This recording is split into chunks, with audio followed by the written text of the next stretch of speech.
Nashville. Thank you, Don. Laura and I want to express our grief and our city's grief on this unexpected day, this worst day. But let us love each other and support each other and hug each other and pray for each other and pray for our families. But also let us praise our first responders. 14 minutes, I believe under fire, running to gunfire. And then I want to thank the seamless response for federal and state authorities from our police and fire department. So this morning I was in Boston to see my own son's sporting event, and now I am overwhelmed at the thought of the loss of these families, of the future lost by these children and their families. And the leading cause of kids' death now is guns and gunfire, and that is unacceptable. But I want to thank the fast response of our officers. Guns are quick. They don't give you much time. So even in a remarkably fast response, there was not enough time. And those guns stole precious lives from us today in Nashville. And in this dark hour, let us support each other. Let us go and hug our children a little bit closer tonight. And thank you all for being here, and I want to ask Chief Drake to come and give us an update. Thank you, Mayor Cooper. Again, thank you all for being here. Just an update from today's press conference. We've identified the shooter as Audrey Hale, 28-year-old female that lived in the Nashville area. We have investigations ongoing now at the residence on Brentwood Avenue, and we have made contact with the father that lived at that residence and are putting together more information.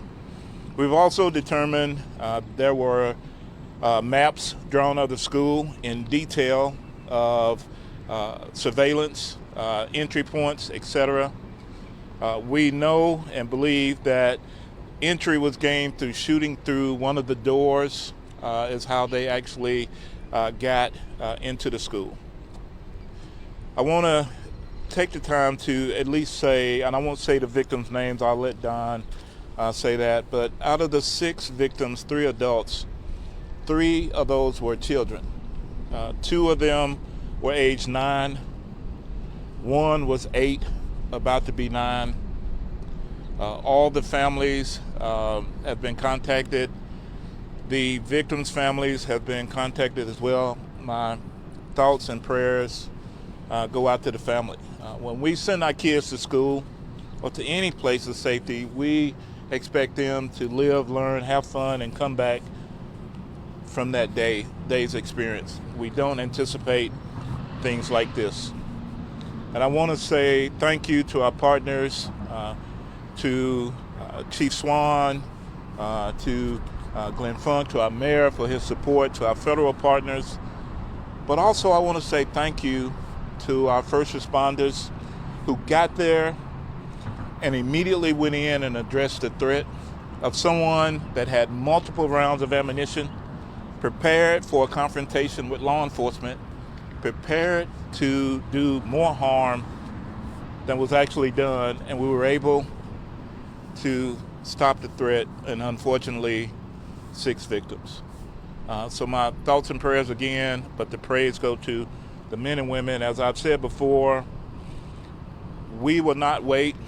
I was hoping this day would never ever come here in this city, but we would never wait to make entry and to go in and to stop a threat, especially when it deals with our children. So thank you. They're not. Just me, they're not saying anything. I'm going to go over the victims' names with you now. the 3 9-year-olds who were killed: Evelyn Dickhouse, William Kenny, Hallie Scruggs. The 3 adults: Mike Hill, a custodian, age 61; Cynthia Peak, to my understanding, a substitute teacher, age 61; and Catherine Kuntz, age 60. As Chief Drake said, we have identified the active shooter as Audrey Elizabeth Hale, age 28. We'll take just a few questions if you have any. Don, do you believe that she was a former student at the school? Yes, we do. Chief, you want to address that?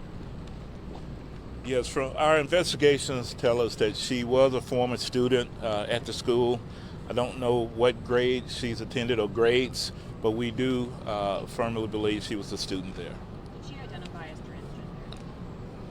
She does identify as transgender, yes. Is there any reason to believe the shooter first went to the church before going to the school? I can't give you that information. Unsure. We know that the minute the calls came in, we responded to the church, so to the school. To the school. Yeah.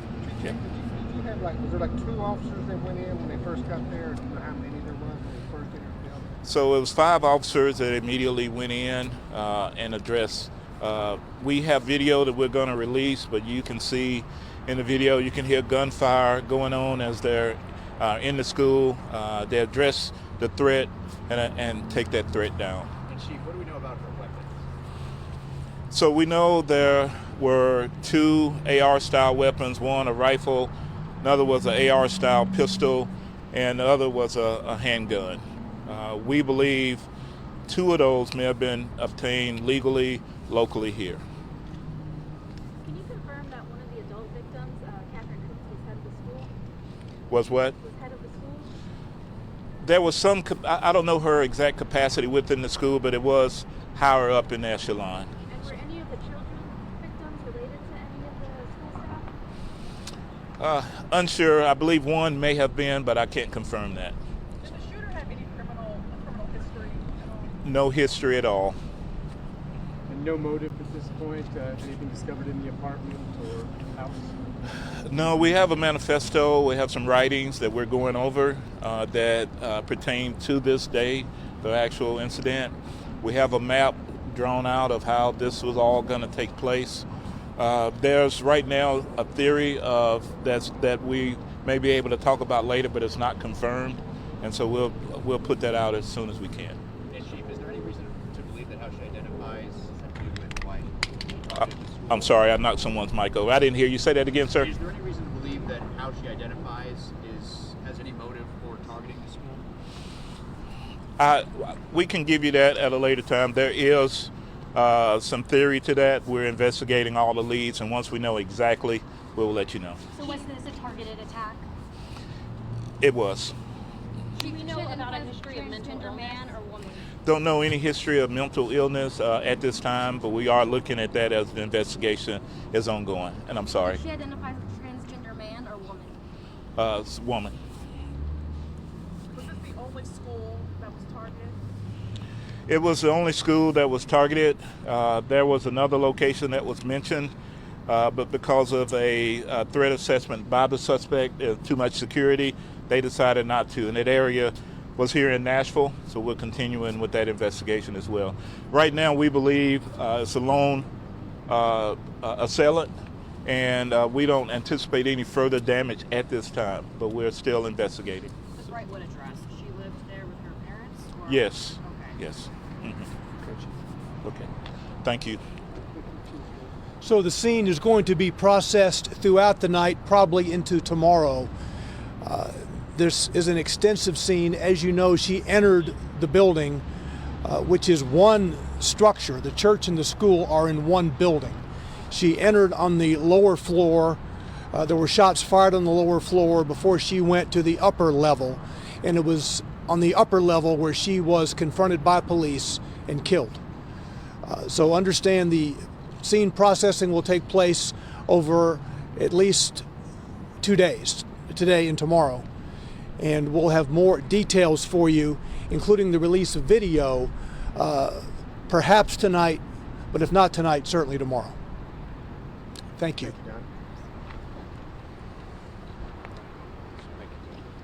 All right, that'll do it for the most recent update from Metro Police regarding the investigation into this morning's tragedy at the Covenant School. So